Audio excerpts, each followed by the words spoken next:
Okay, guys, you've got young Billy and Lisa tonight on Monday Night Novak News. We're talking about the wait-and-see buyer and the wait-and-see seller. We're going to tell you what we're seeing. We'll be back with you in just a sec.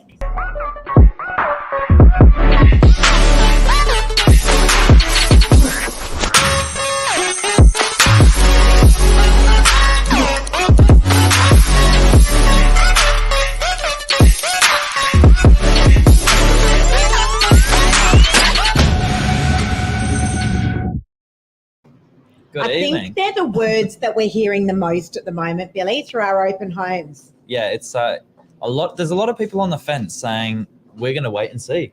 Yeah, and so it's an interesting conversation. You know, I'll tell you what's really interesting. Open homes on Saturday, we got smashed with buyers. Yeah. So on average, we were seeing about 12 to 15 groups coming through the majority of our properties, weren't we? And it's like been unusually busy. I'd say the last 2-3 weeks now. Yeah. We've really noticed an extra 50% of buyers coming through. And inquiry that's coming through as well. It's really quite interesting. Huge amount. And usually in the lead up to spring, we'd be starting to see quite a bit of stock starting to hit the market. Where we're not seeing that. No, we're not seeing that, are we? And I think the buyers know that as well, because I've had a few people comment at open homes saying, we really want to buy, but there's not a lot of stock coming on. And so they're doing the whole, we'll wait and see what happens. But it's funny because there's not, the options they're going to have they're dwindling down. So, yeah, now here's the thing. I think, a lot of people are obviously spooked by the interest rate rises. Stay tuned, guys, because we're hoping to have someone very, very high up in the banking industry coming on live with us this week. We're just waiting on a date and a time to be confirmed. But I also think people understand what's going on with interest rates. So we know that we've been seeing these interest rate hikes. We kind of feel like there's been speculation that the interest rates are going to cap out maybe around 4 to 4.5%. That's what the speculation is. So a lot of buyers are coming through our open homes, Billy, and they're saying, I know exactly what I'm dealing with now. And so they're factoring that in.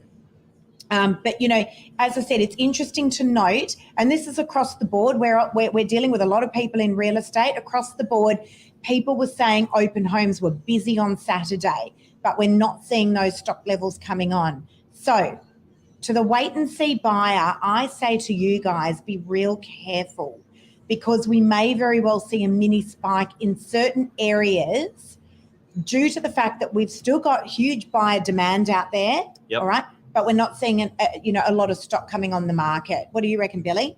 I think that's definitely the way it's going. So to give you an idea, a property where we've had a price adjustment, we've now all of a sudden got 4 buyers on it, 4 offers on it. Yeah. And the price seems to then go the other way a little bit. So let's just go through that scenario. So we're talking a lot as agents about where properties sit in terms of market value. And what we're finding is once we hit market value on a property, then we are starting to get multiple offers coming in at that level. Yeah. We're having to then call a best and fairest, which is where we ask all those buyers that have put forward offers to come to us with their absolute final offer and their terms and conditions in writing by a cut-off time and date. And then those buyers are organically pushing that price up. Correct. Okay.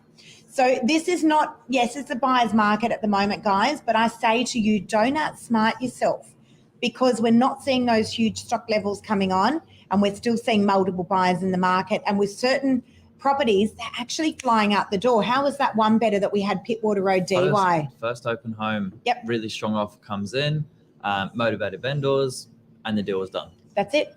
So every vendor is in a different situation. Please understand that. Some vendors are saying, look, I'm not going to be greedy with the price. I need to sell. I've got my eye on a property at the moment, and I'm happy to take a great offer that comes around with great conditions. And that property was literally snapped up. It was a one better in DY. Yep. Not to say we didn't get a great price. No. We got a great price. We had great conditions. That buyer was able to move very, very quickly. Property was sold. So just be very, very careful. To sellers, what do you reckon, Billy? What's going on out there with people are sitting on the sidelines saying, I'm going to wait. I'm just going to see what happens with the market. What do you reckon? So 2 things. Firstly, people were holding off saying that they're going to wait for a discount. Yep. And it's like, how much of a discount do you really need to make it work for you? Because you've already had a 15 to 20% discount on any property you're looking at in our local area, roundabout, which is amazing. I mean, on $1 million, apartment, you're talking over 100K now. So it's a heck of a lot of money. And then the second thing where you've got to be really careful, in my opinion, is whether you're going to be able to get the finance for it. Okay, let's talk about that, because this came up in our sales meeting last week. Can we use you as an example? You can use me as an example. Okay. Yeah. So Billy bought a property how long ago? Yeah, September last year. Okay. We exchanged and completed in November. Great. Regrets? Absolutely not. All right. And the market was roaring hot. I remember at the time, because Mark was helping you negotiate the property. Yeah. So we were just coming to a very, very, pretty much the peak of the market we were coming into at that time. Yeah. Now, if you had not bought that property and you had waited, tell us what might have happened. Well, say I'd waited till now. Maybe not. The property might have become a little bit cheaper. However, unknown to me, looking at some recent stats from Shore Financial, some local brokers. Yep. Funny enough, and you can we got some more info on this, but a 1% cash rate increase decreases your lending ability by 10% for a single income. Okay, so just say that again. A 1% increase. A 1% cash rate increase. Yes. From the RBA. Yes. Decreases a single income borrowing capacity by 10%. Okay. That's a lot. Now, guys, this is critical, right? Understand that this could be you. If you are looking at buying and you're saying, I'm going to wait, it's not just about the market coming down and finding out where rock bottom sits in the property market, which no one ever knows, incidentally, until it's too late and then you've missed out, because by then the market's come back up. But a huge factor here is financing. Absolutely. So what would have happened if you had waited? Well, to put it short and blunt, there's no way I was being able to afford the property. Okay. There you go. That I bought. And just so you know, guys, my income hasn't changed a huge amount. It's just the fact that banks simply... He's making heaps of money now. The banks would simply not have lended the money. And I think a lot of people are going to get caught out if they're not careful. Okay, so financing is a major, major factor, guys. So please make sure that you keep that in mind. Not only that, but when you've got your pre-approval, it's only good and valid for 12 weeks. And then the banks are going to re-look that. So if you've got your pre-approved loan, what a lot of buyers don't realise is that loan is good for 12 weeks. Yeah. If it expires and it lapses, the bank is going to re-look your financial situation. And there's a very good chance that if you were Billy and you may have waited, if that was the option that Billy took and didn't take the plunge last September to buy, he would not have been able to buy the property that he'd purchased back in September. Even though he paid more for it then, it's probably down 15%. Yeah. You're not selling it anytime soon, are you? No, and I also thought I got quite a good buy, so I'm hoping I'm not down too much. But yeah, if you're not selling it, you're not losing. Okay, but it's a long-term transaction, right? So you're going to hold that property. Yeah. You're then going to use the equity that you make in that property when the market comes back up, and you'll go buy another property. I'm hoping so. Okay, you will. He will. Billy is going to take the world by storm. I'm always saying Billy's a 75-year-old man wrapped up in a 19-year-old body. I'm always scratching my head trying to remember that he's only 19 years of age. So be real careful, guys. If you are a buyer and you're waiting, because there's a whole lot of other critical factors there, you're also getting your 15 to 20% discount circa right here in Sydney at the moment.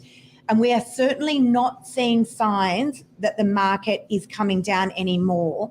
In fact, Tom Panos called it on Saturday, and he was saying he feels like this could potentially be the bottom of the market, or we're very near to it. So, and there is absolutely no way that we know where that market is when that market hits rock bottom until it's too late and the market comes back up again. So there's plenty of outside factors.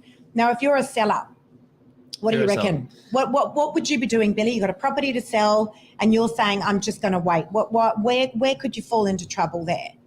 Well, the benefit for you at the moment being a seller is, as we said at the start of the show, there really is a shortage of quality stock and stock in general. Yep. So we're finding properties coming to market. You know, your first open homes are often ridiculously busy. You're just being swamped with buyers that are chasing new stock because they're, either tired of seeing the same properties sit on market. Yep. Or the properties priced properly. As we said, they're selling in a matter of open homes in some cases. True story. So guys, you're better off to be selling in isolation than you are in competition, right? Fact. Because what are you waiting for? The other thing is, the hesitation with the majority of vendors that we speak to about bringing their property on is that they're not going to get the money that they need to get to be able to move on to their next property purchase. Yeah. But if you were a vendor and you were selling your property at the peak of the market, let's call it November last year, it was so hard for those vendors to then get into another property. So what we were seeing vendors starting to buy property first because they were worried that they weren't going to find anything, right? But the gap to get into that next property was then so big, it kept getting away from them. And we found a lot of people being caught out. Right now, if you are transacting in the same market, so you're selling your property now and you're buying now, that gap is much smaller. So the transactional costs are much less. You're getting out of your 2-bedroom apartment, let's call it here in DY, for, whatever it might be, $800,000 to $900,000. And then you're getting into your family home. We're now starting to see these houses coming in with guides around the sort of $1.55, $1.6 million mark again. Yeah. And that wasn't, if you can't remember late last year, there's no way you were finding a home under the 2 mark. No. People were calling us, Billy. They were saying, I've got a budget of about, 1.8. I'm looking to buy a house. And we were saying, guys, there is literally nothing under $2 million. There was absolutely nothing around. The great thing is, again, just going back to sellers, they're nervous that they're not going to get the right price for their property. But what if you do, right? Because there's not a lot of stock around again. But we also give these vendors the opportunity to launch with a $0 marketing strategy. Yeah. So there's absolutely no risk on you to launch your property to market. It's a true $0 marketing strategy. We do not get you on the other end with your commission. We'll get your property out onto the market, out to database, out to realestate.com if you want, certainly out to our social media. We'll pay for all your photos and your signboard, and it's not going to cost you a single cent in marketing. All right. And that works for a lot of people. How good is that option? I would honestly be all ears to that if I was in the need to sell at the moment. Yeah, absolutely. So there's a couple of options there for you guys. So just be careful, as I said, the wait and see person. We hear this conversation all the time. I'm just going to wait. I'm going to see what the market does. I'm going to see what interest rates are going to do. We know what interest rates are going to do. We know they're going to come up. Yeah. Again, suggestions, right? Nothing factual here. Suggestions, they're going to hit about 4 to 4.5%. Factor that in and go out and buy your property. Certainly if you're pre-approved, guys, getting those pre-approvals redone is a very, very tricky thing. So just watch that. You need to be, I think if you've got your pre-approval, you're on the hunt for either a home or an investment. Once you find the right one, take the plunge, buy the property, and capitalize on such great opportunity. And like investors. So we're starting to see investors back in the marketplace again, which is great. We're seeing a lot of cash buyers out in the marketplace. So if you were smart enough and you could time it right and you sold at the peak of the market and now you're a cash buyer and you're out looking for a property, we've had a couple of those over the last couple of weeks. Yeah, more so recently. Good luck to you because you certainly are getting that 15 to 20% discount. Yeah. Rents are up. Rents are Hugely. up. Let's talk about the 2-bedder that just got rented here in DY. So there's 2 that I want to refer back to. Yep. We've got a 2-bedroom in Meriton. Those are renting for about $860 a week, which is just unbelievable. So 2-bed, 1 bath. 2 bath. This 2 bed, 2 bath. 1 car. Call it the happiest place on earth. Meriton DY. Everyone loves it there. Great apartment, great building. Don't get me wrong, but the rents have really, really come up. That's renting for $860 a week. $860 a week. What were they renting for? Let's call it 3-4 months ago. I think probably high sevens. If you were in COVID, $790. Something like that. You'd be doing really, really well. Otherwise about $750 a week was probably your average. Okay, so they are up. These are 2-bedders, guys, and it's not like there's a shortage of those here in DY. We usually have an oversupply. We're not seeing that at the moment. And that's normal. When the property market cools, the rental market does the opposite. It comes up. But there's another one.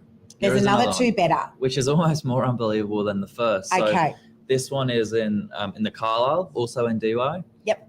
It's a proper 2-bedroom with a third room that's either a cinema or a study, or it could be a third bedroom. It's big enough. We call it a guest room. Guest room. So it's a room with no windows, but it's the same size as a typical bedroom. So it's usually about a 3 metre by 3 metre. Yeah.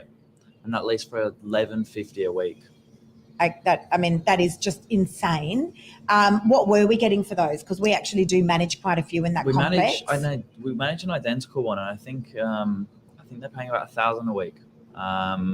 If not $990 around that. So I couldn't quite believe it when I saw it myself. It's unbelievable. Absolutely unbelievable. Here, Andy Reid. Luke, we've got a few celebrities on here. Got a few comments. Let's have a look at some of these comments. What's the average value of those 2-bed properties? Andy, I think you're talking about for sale. On average, these 2-bedders, look, in DY, they actually do change quite significantly. So we've got the main arterial road that cuts through DY called Pittwater Road, and that kind of divides the prices and the properties. So we call one beach side of Pittwater Road, and the other one is non-beach side of Pittwater Road. In terms of proximity to the beach, though, we're a little bit spoilt here on the northern beaches. Beach side is about a 3 to 4 minute walk to the beach, and non-beach side is about 5 to 7 minute walk. It's almost a bit of a joke because they're so close, both. They are. Both sides. But the prices can change somewhat significantly. So a typical 2-bedder beach side of Pittwater Road now is selling for sort of circa $850,000. Yeah. We were selling those for around the $950 plus in the peak of the market. Non-beach side, what do you reckon they're selling for at the moment, Billy? I think, what would you apply as a general discount? What, to apartments? If you could do it as a percentage? They're down about 15%. 15 to 20%, these 2-bedders. Non-beach side of Pittwater Road, so around sort of Lismore Avenue and these sorts of areas. These are what we call the lead-in properties. They're selling for circa sort of $750 to $800 at the moment, just to give you guys a general rule of thumb. But again, those rents is what's changed significantly, which has been, it's certainly been quite interesting. Solid returns on an investment though. Yes, absolutely. Really? So look, guys, often we'll speak to investors and they're like, I'm not getting a great yield out of that. That's typical resi. Gone are the days when you'd get your big 10% yields. People would go, oh, it's a $500,000 property. I should get $500 a week rent. That is not the case and has not been the case for a very, very long time. But it's what that capital appreciation does over time that's, really going to make you money. Days on market. Let's talk about days on market quickly. I want to talk about that for rent and I want to talk about that for sale. Should we start with sale? No, I want you to explain what days on market means, because real estate agents are very good at using jargon that no one else understands.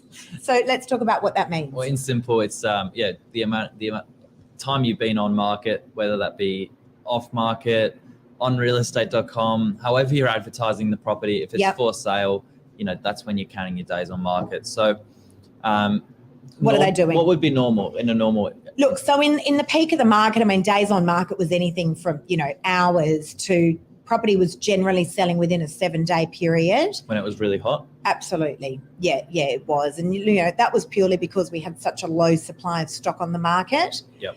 Right now, average days on market, it does change from area to area, just like anywhere. But average days on market at the moment is sitting at around sort of 21 to 28 days, depending on whether or not we've got the 3 Ps in line. So price, product, promotion. If we've got all of that aligned and we hit that market value that we were just talking about before, days on market will come down quite significantly. Yeah, and I think a lot more people are starting to come to terms with what actually market value is. Because we have started to see days on market come back from where they were previously, in recent weeks. Yep, definitely. Guys, auction or not auction? Andy, you just made me think of this topic because I know it's something that you raised the other day. At the moment, we're not auctioning a lot of properties. Sorry to you big auctioneer agents that are watching. But the reason is there's just simply not enough hot buyers out there in the marketplace. All right. The strategy that we offer has to be very fluid. Yes. So often we'll start off with a private treaty for sale campaign.